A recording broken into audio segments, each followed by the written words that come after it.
একটি সাদা রঙের কিউট খরগোশ, নাম তার টুটুল। তার গাল দুটি গোলাপি আর গায়ে একটি ছোট হলুদ হুডি।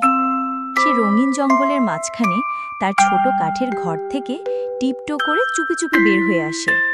সে ধীরে ধীরে এগিয়ে যায় একটি আরামদায়ক মিষ্টির দোকানের দিকে, যেখানে একটা বড় কাচের জারে নানা রঙের মিষ্টি সাজানো আছে।